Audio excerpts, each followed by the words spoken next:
Part 2 ya. Mendiang istri saya tidak hanya cantik raganya, namun juga cantik jiwanya. Dia sangat baik, lembut, dan penyayang.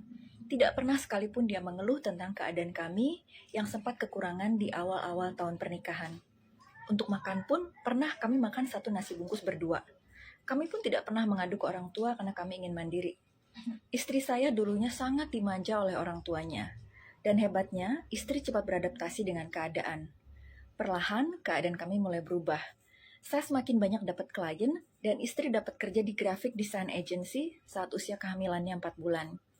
Lalu, istri melahirkan, dan saat usia anak 16 bulan, istri hamil anak kedua.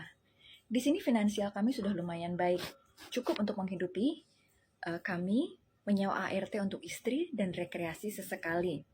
Tapi belum cukup untuk saya ingin membahagiakan istri lewat materi. Istri saya tidak pernah meminta, tapi saya ingin sekali membanjiri istri saya dengan selain cinta tentu saja dengan materi. Saya putar otak, gimana caranya saya bisa menghasilkan uang lebih? Mungkin Allah belum berkehendak ya, jadi kondisi ekonomi kami stagnan.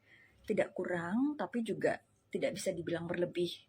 Saat itu pernah kami jalan-jalan ke mall dan istri saya kedapatan curi-curi pandang ke toko perhiasan. Saya ajak masuk.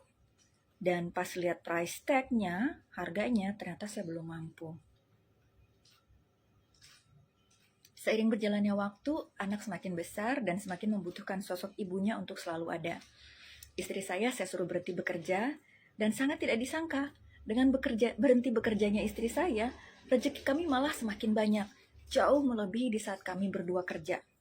Berkali-kali saya ajak istri untuk membeli barang yang istri mau, tapi istri saya selalu ingin menabung untuk keperluan anak-anak. Istri maunya anak-anak sekolah di tempat yang bagus. Akhirnya saya inisiatif membeli sendiri, dan istri saya senang luar biasa. Saya juga pernah bertanya, apa mimpi terbesar istri saya? Katanya dia mau punya rumah yang halamannya luas dan bertema Mediterranean. Saya pun berjanji untuk bisa memberikan itu. Namun, di saat rumah impian istri sedang dibangun dan belum selesai, tidak ada penyakit apapun, istri saya dipanggil Tuhan. Saya hancur, seperti tidak ada semangat hidup lagi. Tapi anak saya memberi saya kekuatan. Waktu terus berjalan, dan saya juga sering didekati oleh wanita-wanita, tapi tidak ada satupun yang saya respons. Tidak ada yang saya respons sampai saya ketemu dengan istri saya yang sekarang. Dan pendekatan yang intens, dan akhirnya membuat anak saya bergantung sama dia. Ya saya maklum ya, karena anak pasti ingin seperti temannya yang selalu diantar mamanya. Saya akui saya gegabah dan naif.